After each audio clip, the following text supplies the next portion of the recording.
지금 만나고 있는 여자친구가 처음에 진단 받았다고 알렸을 때 한번 같이 둘이 펑펑 울고, 본인도 우셨어요? 네, 저도 눈물이 나더라고요. 그게 이상하게. 암이라는 단어가 주는 크기, 가족력이라는 단어, 이런 것들은 결혼에 있어서 악조건이잖아요. 그쵸. 네. 얘기를 했을 때 여자친구분 가족들이나 아니면 뭔가 만류하는 그런 것들은 없었나요? 저도 그런 생각을 안 했던 건 아닌데, 네.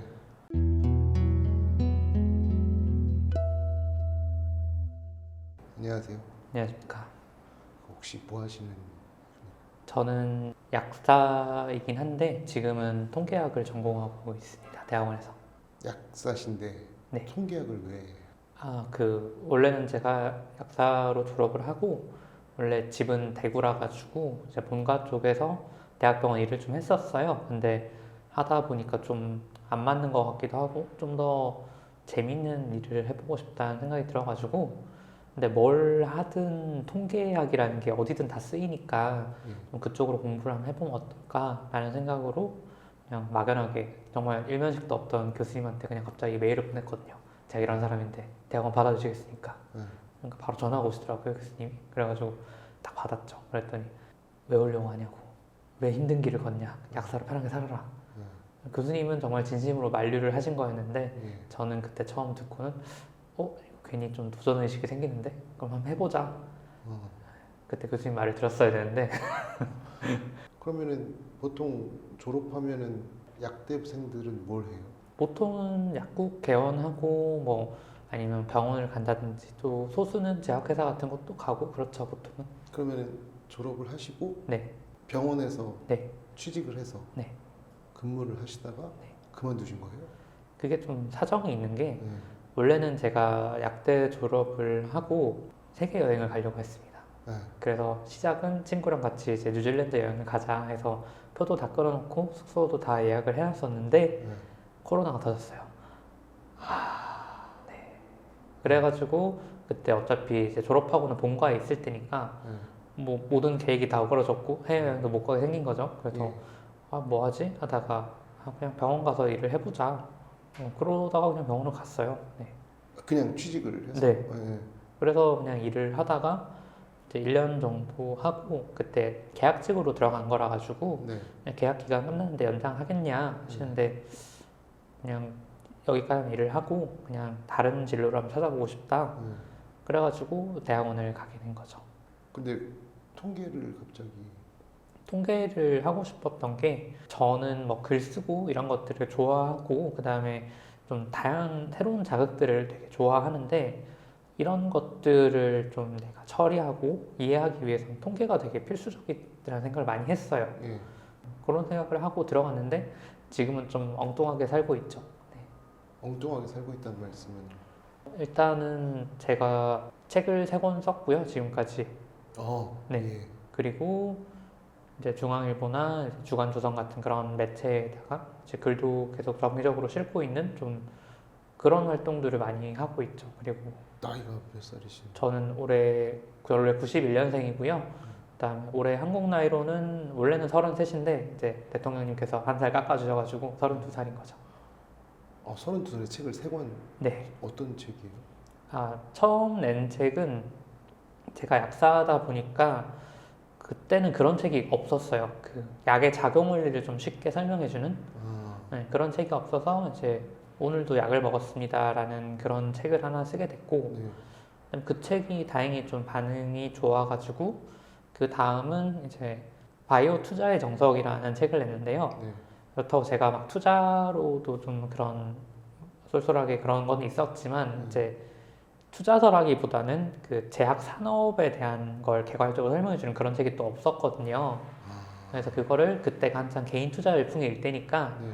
그거랑 같이 좀 잘 엮어서 개인 투자자들도 제약이나 바이오 산업을 좀 잘 이해할 수 있게 하는 책을 내보자, 출판사 대표님이 제안을 주셔가지고 또 그런 책을 하나 냈고, 이제 3번째 책이 작년에 나온 건데, 저희가 코로나 때 의사 파업 사태 같은 걸 겪었잖아요. 네. 그래서 그때 주변에서도 참 많이 들었던 질문이, 의사들은 대체 왜 파업을 하냐?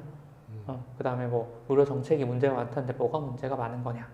그래서 이런 걸 조금 쉽게 풀어서 이제 노후를 위한 병원은 없다라는 책을 냈고, 네, 그래가지고 그 책도 좀 나름대로 반응은 얻은 것 같아서 제가 그냥 사회에 없던 책들을 냈다? 그냥 그런 생각은 하는 것 같습니다. 뭔가 장사가 될 만한 걸 잘 찾으시네요. 네, 뭐 그렇게 볼 수도 있겠죠. 네. 어떻게 보면 어떠한 업계로 들어가서 내가 이 업계 사람이 아니었을 때 이 눈으로 보면 너무 어려운 것들을 쉽게 풀어서 설명하면 사람들이 사거나 아니면 봐줄 것이다라는 게 정확하게 머릿속에 있으신 거네요. 그렇습니다. 아,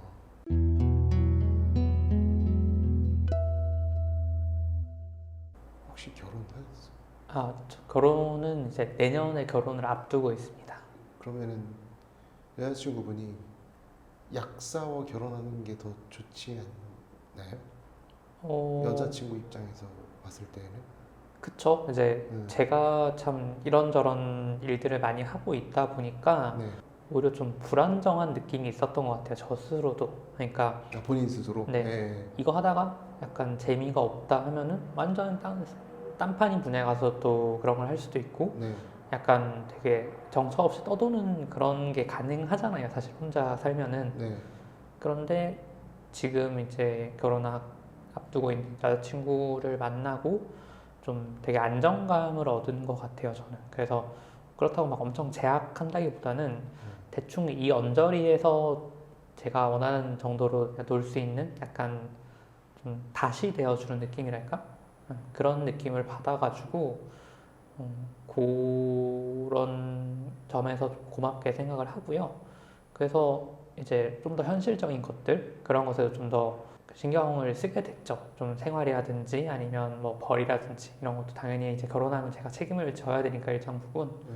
그래서 뭐 말씀하신 것처럼 진짜 약사로 다시 일하는 것도 정말 고려를 할 정도로 저한테는 되게 큰 변화였던 것 같아요.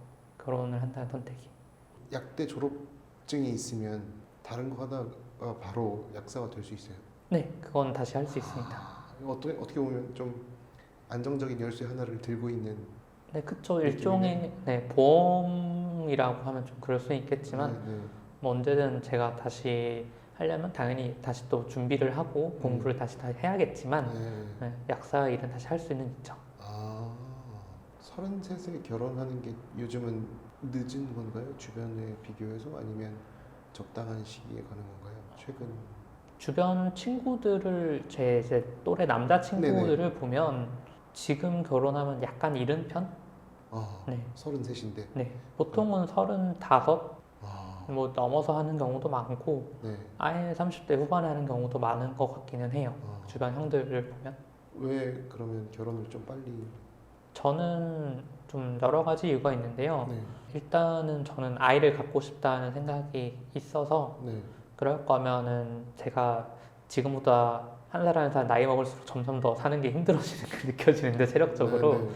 이제 그거를 좀 한 살이 더 어릴 때 애를 낳아야지 내가 애를 좀 체력적으로 부담하면서 키울 수가 있겠구나 네. 그런 생각이 하나 들어서 좀 빨리 결혼하고 싶은 것도 있고 네. 다른 하나는 좀 안 좋은 얘기긴 하지만 제가 그 올해 갑상선암 진단을 받고 수술을 받았거든요. 아, 예. 그래서 뭐 갑상선암이 사실 뭐 죽을 병은 아니잖아요. 보통은 그렇죠. 그냥 치료하면 금방 낫고 웬만하면 수술하면 끝인데 이게 또 암이라는 게 사람한테 와닿는 게 또 다르더라고요. 제가 겪어보니. 아, 그렇겠죠. 네. 그래서 그때 좀 되게 마음이 힘들었었는데 지금 만나고 있는 여자친구가 처음에 진단받았다고 알렸을 때 한번 같이 둘이 펑펑 울고 본인도 우셨어요? 네, 저도 눈물이 나더라고요. 그게 이상하게. 제가 알기로는 네, 암이라는 게 예후라는 게 있잖아요. 맞습니다. 암에 걸린 사람들이 뭐 몇 년 뒤에 살아있을 확률을 이제 계산을 때렸을 때 일반 사람들보다 유일하게 더 많이 살아남은 사람이 갑상선암 걸린 사람들이거든요.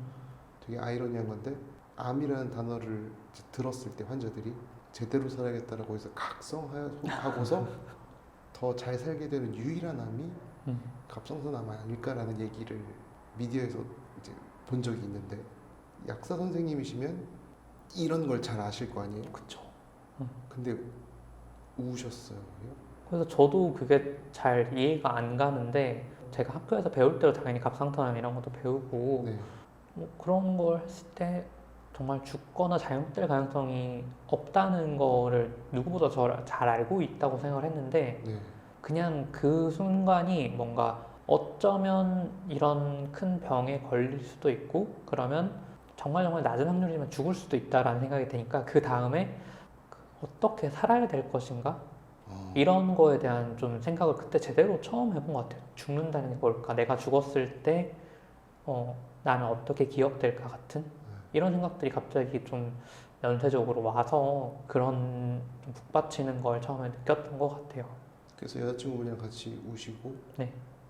그런데 제가 이제 수술 끝날 때까지 여자친구가 되게 내색 없이 잘 그냥 같이 뭐 밥도 먹고 뭐 그런 수술할 때도 내려가서 같이 면회도 와주고 그다음에 뭐 이런저런 과정을 다 끝내고 이제 퇴원하고 서울에 올라와서 둘이 같이 술 한 잔 먹자 이제 그냥 기념으로 맥주 한 잔만 딱 하고 네. 이제 축하하자 하고 짠 하고 나서 갑자기 눈물을 쏟는 거예요. 누가요? 여자친구가. 네. 그동안 자기도 되게 그런 게 힘들었는데 내가 더 힘들 거를 알고 그거를 자기가 내색하면 더 힘들어질 것 같아서 그때까지 제대로 표현을 못했다고.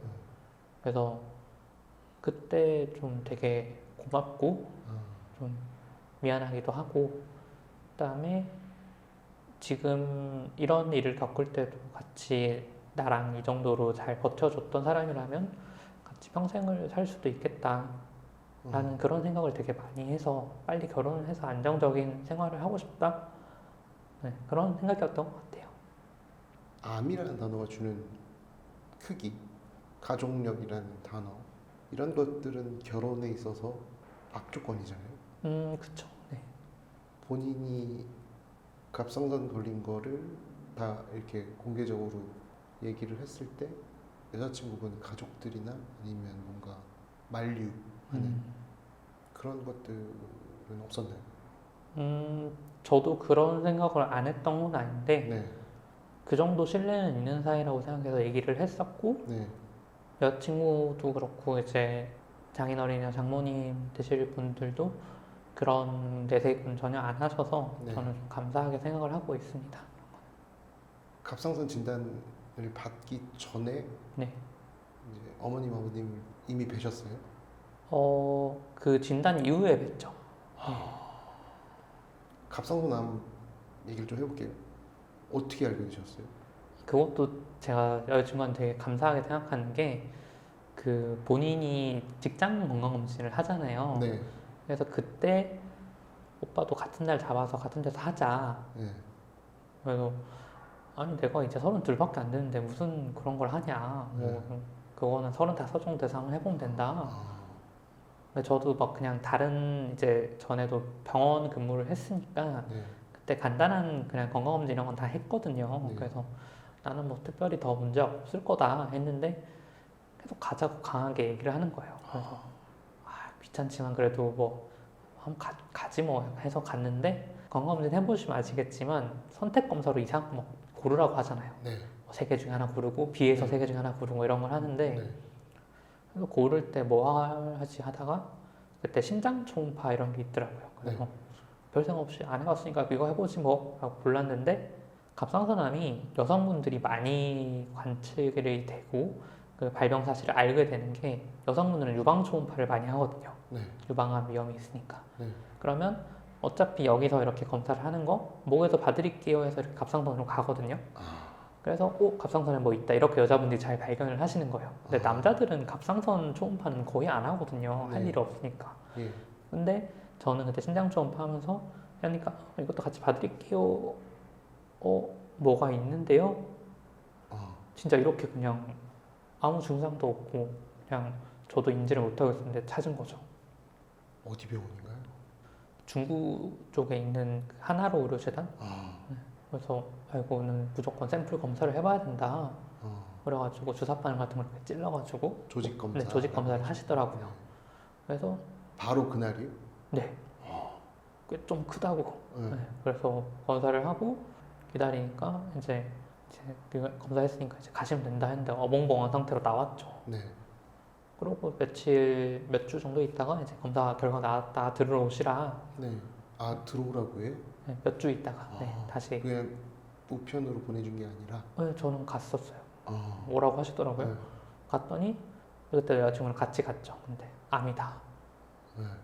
내 생각엔 무조건 암이다. 이건 암이다. 근데 대학병원 가서 이제 다시 암 검사 받아보고 하고 네. 암 치료 잘 받으시라고 그 선생님이 되게 덤덤하게 얘기를 하시더라고요. 그래서 그래서 그날 이제 그 눈물 흘리셨던 이벤트가 그날. 아니 그날도 아니었어요. 그러고 여자친구분이 같이 들으셨는데. 네. 네. 그런데 그 한 일주일 있다가 둘이 같이 있다가 한번 갑자기 확 그러더라고요. 아니 그러면 그날 병원에서 그 진단 받고. 일주일 동안 인지를 못한 거죠. 약간 내 일이라고 받아들이지 못한 것 같아요. 나오셔서 뭐 하셨어요? 거기 보면 맷돌로만이라고 그 순두부집 같은 거 있거든요. 네. 네, 거기 가서 그 순두부 먹고 맛있네요. 이러면서 그냥 그러고 헤어졌어요 그날은. 다음 날도 만나시고. 네, 그냥 별 아무 그거를 제가 인지를 못했던 거죠. 뭔가 내 일이라고 못 받아들였던 것 같아요. 여자친구분은 그때 물어보신 적 있으세요? 여자친구는 당연히 걱정을 하고 있었는데 제가 그냥 너무 덤덤하니까 아닌가? 라고 생각을 했나 봐요. 별거 아닌가? 라고 생각을 하는데 그때부터 이제 말은 안 하고 인터넷에서 매일매일 그만 찾아간 거예요. 갑상선암 관련된. 네. 여자친구분이 좀 강인하신 분이네요. 네, 아, 그래서 네, 그때 저한테 제가 아니, 그거 괜찮다 걱정하지 마라. 그냥 저는 제 일로 안 받아들이고 뭔가 그냥 갑상선암에 대한 제가 배운 지식으로만 하니까 별거 아닐 거다. 뭐 그냥 굳이 안 찾아봐도 된다. 뭐 했는데 제가 그러니까 저한테 말은 안 하지만 그거를 거의 한두 달 가까이 계속 그런 거 뭐 찾아보고 했나 보더라고요. 그러면 그 다음에 큰 병원으로 가셔서 다시 검사를 받으시고. 네. 진단도 똑같이. 네. 그러면은 바로 이제 수술 날짜 네. 잡히고. 그럼 부모님한테는 언제 알리셨어요? 제가 좀 특수한 경우일 수는 있는데요. 아까 진단을 확정을 받았다고 했던 게 이제 다시 가서 방문해서 받았다고 했잖아요. 네. 그때 바로 연락을 드렸어요. 전화로요? 네. 어머니한테요, 아버지한테요? 어머니한테도 하고 아버지한테도 하고. 뭐라고 하세요? 그게 제 어머니는 간호사시고, 아, 네. 그다음에 여동생은 이제 의사거든요. 예. 그래서 그냥 의료인이니까 차라리 그냥 빨리 얘기를 하고 어떻게 그냥 빨리 해버리는 게 낫지 않겠냐라는 생각에 그냥 바로 얘기를 했었죠. 그냥. 동생이랑 어머니 반응은? 그래서 그러냐 그러면 다시 검사해보고 하면 어차피 제가 했던 말은 똑같이 하시더라고요. 거의 그냥 예용 좋은 거 거니까 하자. 그래서 하고 이제 저는 어차피 수술하고 할 거면 이게 본가에서 있으면서 하는 게 나을 것 같아서 대구에서 수술을 받았거든요. 예. 그래서 이제 대구에서 검사하러 다시 데려가서 검사를 받고 이제 거기서도 맞다 하고 이제 차를 어머니가 태워주셔가지고 어머니 운전하시고 제 옆자리에 앉아서 가는데 검사 결과 나와서 그러니까 참 잘 관리하고 하면 된다라고 본인도 스스로를 좀 다독이는 말을 하시다가 갑자기 눈물을 쏟으시더라고요. 운전하시다가. 그게 암이라는 단어가 갖는 그런 무게가 아닐까? 네, 그런 생각을 많이 했습니다. 그때. 평소에는 암이라는 단어를 그렇게 의식하면서 살지 않았던 것 같은데 곳곳에서 그런 것들을 되게 많이 의식을 하게 된 것 같고 그러니까 예를 들면은 뭐 TV 채널 돌리다가도 아니면 뉴스 같은 거에서도 뭐 암 얘기가 나오면 그냥 뭐 관심 없는 그냥 딴 세상 뉴스라고 생각을 했는데 그게 당사자로 보니까 좀 그런 단어들이 더 귀에 콕 박히고 좀 눈이 가고 그런 건 있더라고요.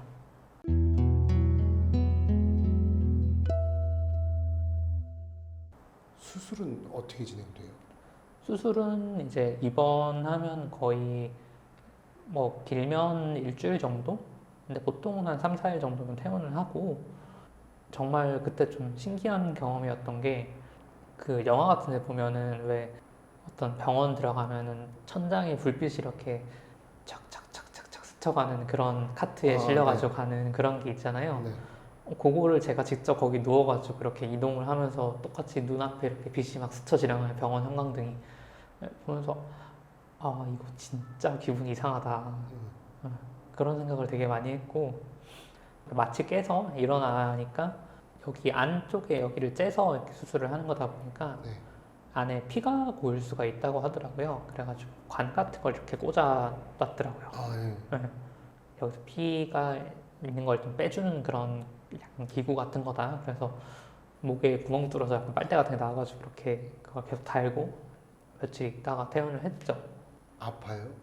약을 잘 먹어서 그런지 진통제랑 그래서 아프지는 않았던 것 같아요. 저는 다행히. 아니 그 목 부위를 칼로 자른다면서요? 네. 근데 생각보다 진짜 아프진 않았어요. 그게. 그러면 처음에 수술실에서 눈 딱 뜨자마자 옆에 뭐 어머니가 계셨어요? 아니면 그 수술실 간호사 선생님 계시죠? 상태 체크하고. 그러고서 이제 뭐 병원 입원실로 가면 아, 네네네. 누가 계셨어요 그때? 어머니가 계셨죠. 네. 그때 어머니 반응 어떠셨어요? 그게 잘 기억이 안 나요. 근데 마취에서 이제 깨는 약간 몽롱한 상태여서 그런지 그때 참 그 즈음의 기억은 잘 안 나고 그래서 좀 있다가 계속 잤죠. 그래서 그냥 하루는 거의 하루 종일 계속 잤던 것 같고 그래서 자다 일어나니까 또 어머니가 계속 지키고 계셨죠. 네.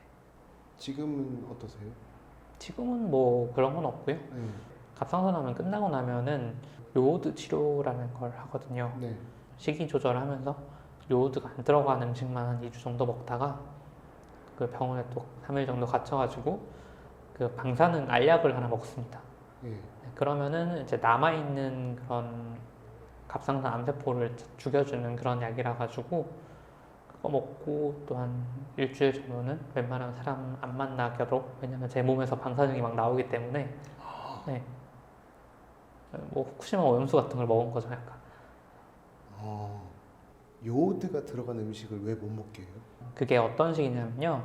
우리가 바퀴 잡을 때 도구로 된 먹이 네. 네, 그런 걸 쓰잖아요. 네. 그거 할 때도 집에 다른 음식이 있으면 걔들이 돋먹이를 안 먹잖아요. 네. 그거랑 똑같이 그 갑상선 남은 요오드를 먹거든요. 그런데 음식에 다른 요오드가 있으면은 그 방사능 요오드를 걔가 안 먹을 거잖아요. 그러니까 이제 요오드가 없는 음식만 계속 먹어서 이제 애들을 굶겨놓고 그 다음에 방사능 요오드를 먹으면 애들이 밥이다 하면서 먹으면 다 죽는 거죠. 남아있는 갑상선암들이. 그건 어느 제약사에서 만든 거예요? 한참 됐습니다. 굉장히 옛날부터 쓰던 방법이에요. 그래가지고 다른 세포에는 그래서 좀 덜 영향을 주고 다른 세포도 그 요오드를 좀 먹기는 한데요. 그래서 좀 피해는 있을 수 있는데 크게 그런 영향은 없어서 다행히. 요오드가 많이 들어간 음식이 뭐 있어요? 굉장히 많더라고요. 저도 잘 몰랐는데 그냥 뭐 김이나 미역 이런 거 먹지 말라 정도만 생각을 했죠. 근데 정말 우리가 일상에서 먹는 음식들 대부분을 못 먹더라고요. 예를 들면 바다에서 나는 그런 해산물들은 다 요오드가 좀 많은 편입니다. 그래서 뭐 당연히 회도 못 먹고 뭐 젓갈 이런 것도 당연히 못 먹겠죠. 네. 그런데 젓갈로 우리가 뭘 담궈요? 김치를 담그잖아요. 네. 그럼 김치도 못 먹는 거예요.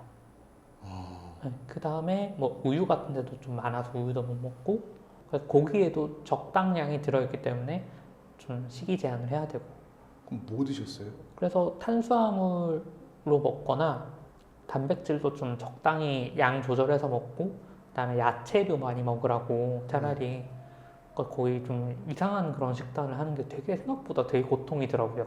요오드가 거의 없는 식단을 개발을 해서 식품화해서 밀키트 같이 만든 그런 회사들도 있어요. 저는 거기 걸 사 먹었는데 그거 없었으면 정말 너무 먹고 살기가 힘들었을 것 같아요. 이게 가려 먹기가 거의 불가능에 가까워가지고. 그럼 어디 계셨어요 일주일 동안? 3일 정도는 병원에서 강제로 잡아두고요. 네. 4일은 집에 올라오더라도 이제 웬만하면 사람 만나지 말고 한 1m 떨어져서 봐라. 그렇게 얘기를 하더라고요. 그럼 간호사들은 어떻게 들어와요?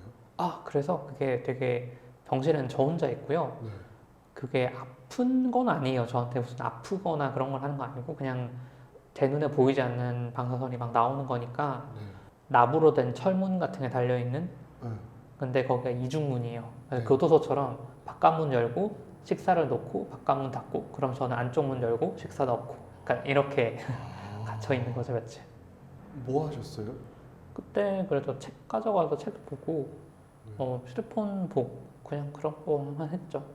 컴퓨터도 가지고 들어갈 수. 네, 노트북도 가져갈 수 있습니다. 그래서 원래는 좀 노트북 가져가서 뭐 이것저것 좀 생산적인 걸 해볼까라고 생각을 했는데 또 막상 그러진 않더라고요. 후쿠시마 오염수 이야기 많이 나왔을 때 네. 방류 반대하셨나요? 아, 저는 방류 찬성했습니다. 그럴 수밖에 없네요. 그때는 정말로 제 소변에도 그 방사능 물질이 들어있어가지고 그쪽 그 화장실은 또 특수한 처리를 해놓는 그런 화장실에서만 쓰고 그랬었거든요.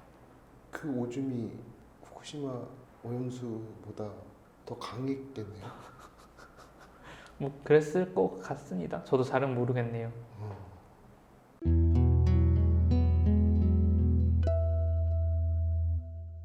결혼 준비는 좀 순탄하게 진행 중이신가요? 저는 이제 제가 원래는 대구 태생이다 보니까 고등학교 졸업하고 대학 가면서 서울로 처음 올라왔었거든요. 네네. 그래서 그때까지 살면서 뭔가 제가 지방 출신이라는 거에서 좀 특별히 막 엄청 고려하거나 좀 그런 느낌을 못 받았는데 결혼 준비를 하면서 처음 그걸 느꼈어요. 어떤 거요? 그러니까 이제 당연히 저의 친척들이나 뭐 이런 이제 중고등학교 친구들 뭐 이런 사람들은 다 대구에 있을 거잖아요. 네. 그러다 보니까 대구에서도 하객버스 같은 그런 걸 보내서 올라오셔야 되는데 네. 서울로 올라오는 버스가 고속도로 타고 큰 지장 없이 들어올 수 있는 곳이 별로 많지 않더라고요. 지장이라고 하면? 그러니까 어떤 점에서였냐면 우리가 대구에서 서울로 고속버스를 타고 올라오려면 결국은 고속도로를 타야 되잖아요. 네네. 근데 그러면 그 강남 쪽 아니면 거의 다른 쪽은 고속도로에서 바로 내려서 진입을 할 수가 없더라고요. 그러면 사실 주말에 한창 피크 시간에 서울 시내를 30분에서 1시간 정도 더 버스를 타고 이동을 해야 되는 거예요. 네. 서울 다른 지역에서 결혼을 하려면. 예. 그러다 보니까 이제 제가 강남에서 결혼을 해야겠다는 그런 로망이 없더라도 선택지가 강남밖에 없던 거예요. 현실적으로. 관광버스 대절하면 네. 목적지까지 안 태워다 줘요? 뭐 당연히 다 태워주시죠. 근데 결혼식을 끝나고 다시 내려가는 것까지 고려를 해야 되잖아요. 예. 그러다 보면은 정말 딱 점심때 피크 시간 정도 아니면 힘든데 그 시간에 1시간을 사실은 이동 시간을 더 추가를 해야 된다면 하객분들은 막 6시, 6시 반 이렇게 차를 타고 오셔야 되는 거예요. 예. 내려갈 때도 똑같이 1시간 더 늦게 가서 내려가면 8시 막 이렇게 되는 거죠. 네, 그래서 약간 강남 쪽 결혼식이 약간 강제가 되는 그런 효과가 있더라고요. 저도 전혀 생각지를 못했는데 그래서 그때 한번 처음으로 좀 약간 지방 사람이 서울에서 결혼한다는 게 이런 느낌인가? 라는 걸 좀 느꼈었고 그래서 아예 그럼 대구에서 하는 건 어떻겠냐라는 생각을 해봤는데 제가 올해 32이니까 서울에서 이제 12년 정도를 산 거잖아요. 네. 그러면 이제 제가 사회생활하면서 만났던 모든 지인들은 네. 다 또 서울에 있거든요. 네. 근데 그분들을 또 대구로 다 모셔올 수는 없으니 결국은 비용을 제가 더 한참 더 들이더라도 강남 쪽에서 할 수밖에 없는 좀 그런 상황이 되더라고요. 그 외에는 뭐 힘든 거?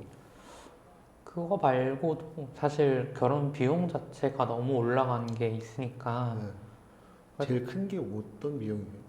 일단은 결혼식장이죠. 네. 근데 이제 거기가 저도 결혼 준비를 하면서 이제 알게 된 거긴 한데 네. 강남 쪽에서 이제 한 300명 정도 하객 식대를 미리 결제를 같이 하는 방식으로 총액을 정하거든요. 네. 그러면은 토요일 점심에 한다. 그러면 4천만 원대 초반이에요. 요즘 시세로. 식대가요? 다 포함해서.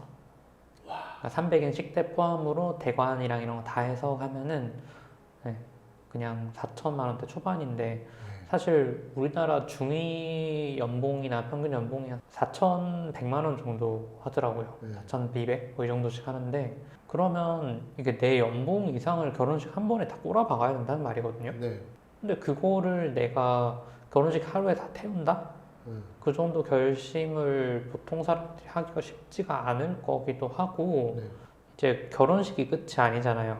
네. 결혼식 비용만 그 정도가 드는 거고 네. 물론 하객들이 이제 축의하면은 어느 정도 회수가 되긴 하지만 네. 그것도 결국 내가 또 언젠간 내야 되는 돈들이잖아요. 네. 근데 거기에다가 이제 예물이라든지 이런 거 한다면 할 거고 반지부터 해서 뭐 스튜디오 드레스, 메이크업, 스드메라고 하잖아요. 그런 비용들 다 합치면은 정말로 결혼이 연봉 이상을 태우는 일이 되는 거예요. 식 자체 그 언저리 일들만 하더라도. 네. 그러면 정말로 내가 어떤 이 사람이랑 결혼하겠다라는 마음이 들고 나름 확신이 섰는데 남자들은 그렇잖아요. 그럼 계산해보게 되잖아요. 네. 내가 책임져야 된다는 그런 게 좀 있으니까 어느 정도. 네. 근데 그 비용 딱 재보면 아 나는 그냥 포기해야겠다라는 생각이 드는 게 저는 이상하지는 않은 것 같아요. 정말로 그 정도로 올라버려가지고 그래서 뭐 이걸 사실 뭐 나라에서 보조를 한다 이건 좀 이상할 수도 있을 것 같긴 한데 어쨌든 지금 뭐 저출산 이런 얘기를 하는데 사실은 결혼이 우선이잖아요. 출산 이전에. 네. 근데 이 비용도 이만큼 올라가 있는 상태인데 과연 이게 제대로 뭔가 인식이 되고 있나? 정치하시는 분들한테 그런 데서 조금 아쉬움이 있죠. 집은 어떻게 하기로 하셨어요?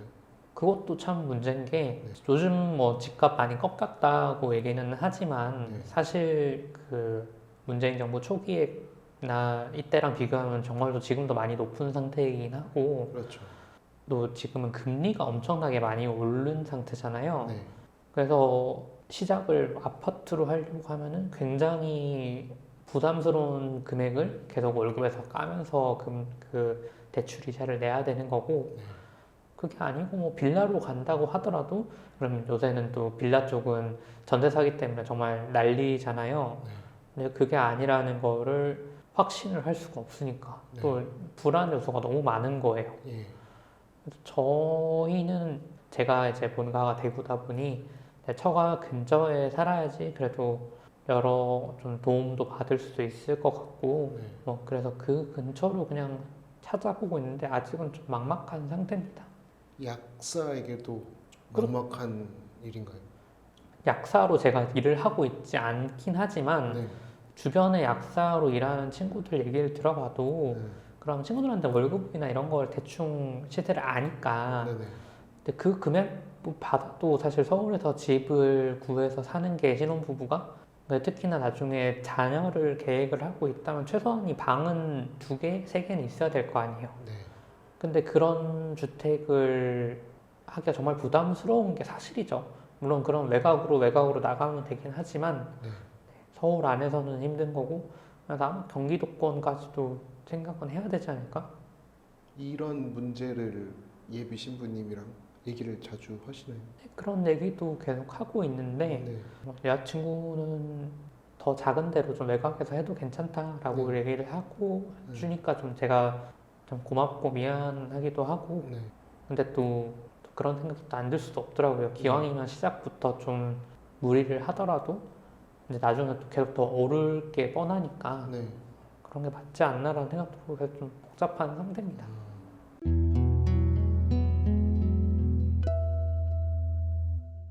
원래 고향이 대구라고 하셨잖아요. 네, 무슨 구? 대구 수성구 쪽입니다. 아, 수성구 쪽이면은 거기가 이제 학군지로 유명한 곳 네, 맞습니다. 맞나요?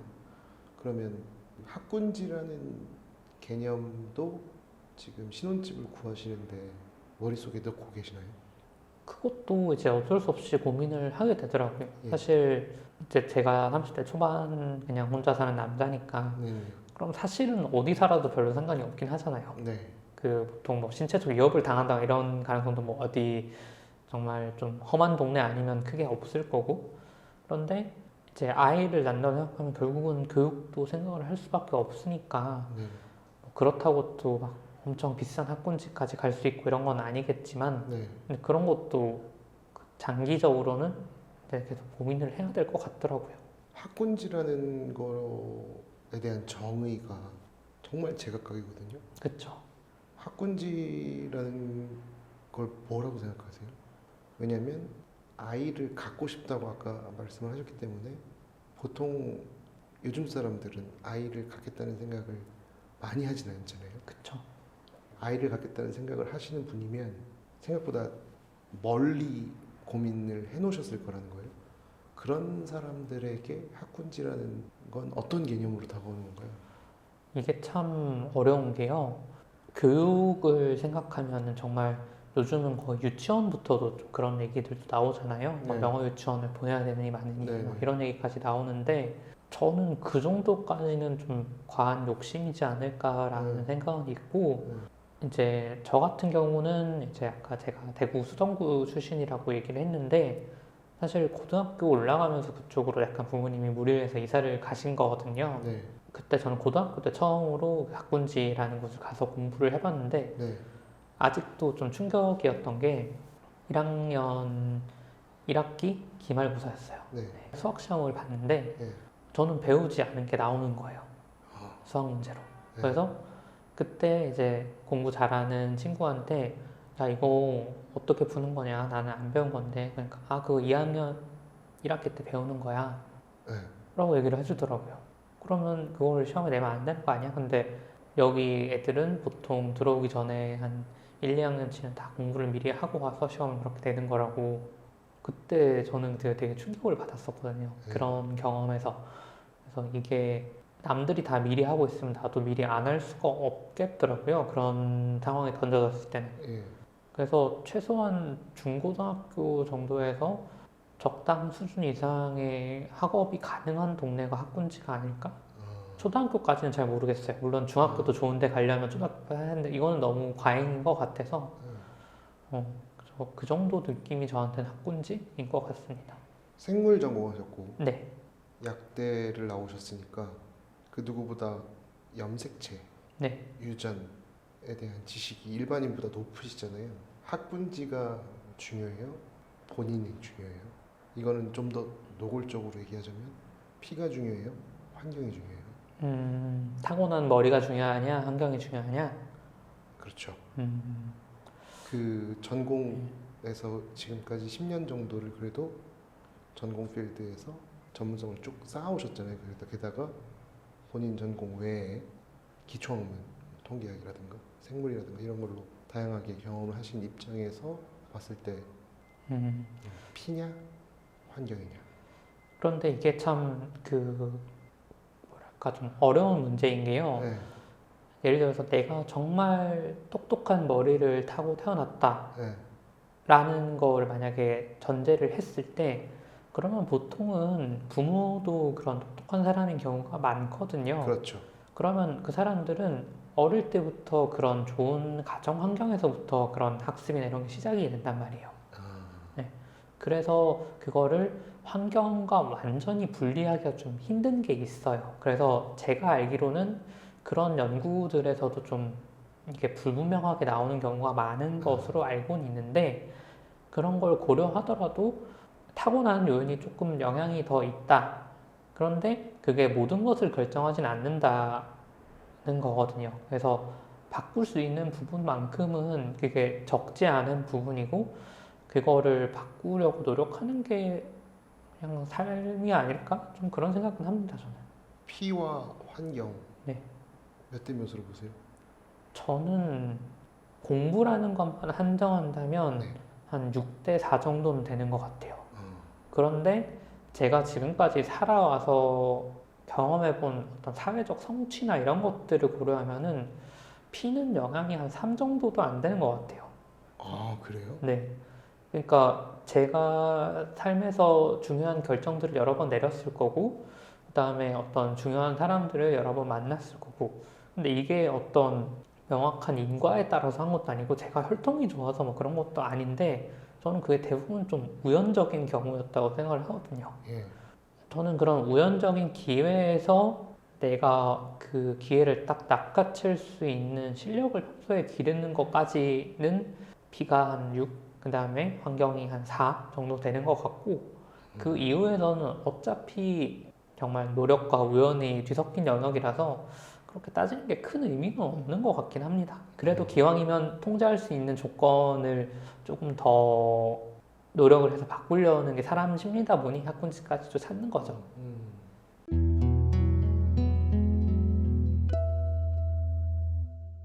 병원 근무하셨다고 하셨잖아요. 네. 그때도 수염 기르셨나요? 아, 그때는 수염을 당연히 안 길렀고요. 네. 제가 수염을 기르게 된 게 좀 책을 내면서인데요. 네. 책을 내면 어떤 작가로서 이런저런 사회적인 자리들에 많이들 가게 되고 그런 분들을 뵙게 되는 경우도 많은데 제가 첫 책을 30살에 처음 냈으니까 만 나이로 29에 처음 책이 나온 거죠. 그때 작가로서 제가 나가는 사회적인 자리에서는 보통 제일 어립니다. 네. 그러면 이제 호칭이 박 작가나 뭐 한슬 작가가 아니고 한슬 씨가 되더라고요. 네. 그래서 수염을 좀 기르면 좀 그래도 관록이 있어 보이는 그런 게 있잖아요. 그렇죠. 네. 아니면 머리가 다 벗겨지던지. 네. 근데 저는 둘 다 진행이 되고 있기 때문에 그래서 굉장히 나중에는 전문성 있는 외양이 될 것 같은데 일단은 그래도 수염을 한번 길러보자 해서 길렀더니 정말 그렇게 되더라고요.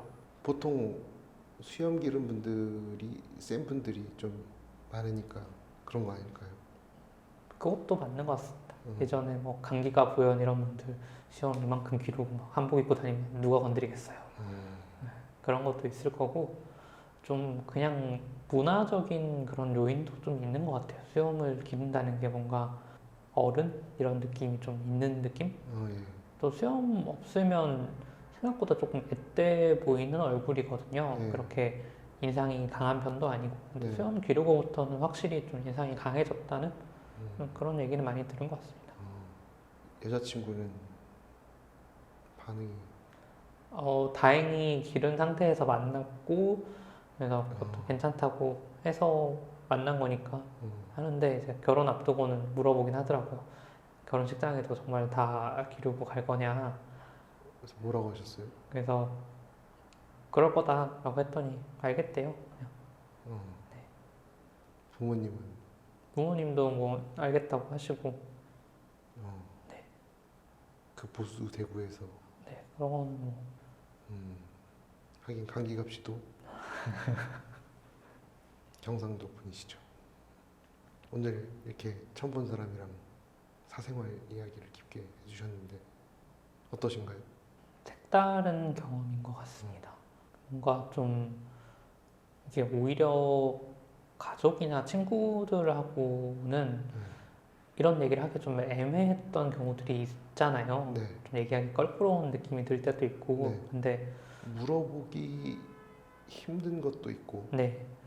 그런데 그냥 오히려 제3자니까 좀 편하게 얘기할 수도 있는 것 같고 그런 점에서 좀 속 시원한 것도 좀 있는 것 같고 정말 처음 하는 얘기도 있거든요. 오늘 네. 했던 것 중에 네. 그래서 정말 뜻깊은 경험인 것 같습니다. 저는. 아무튼 내년 결혼하셔서 아이는 언제쯤? 빨리 갖고 싶긴 한데 뭐 그거는 이제 저희의 손을 떠난 거니까 네. 노력과 별개로 네. 몇 명 낳으실?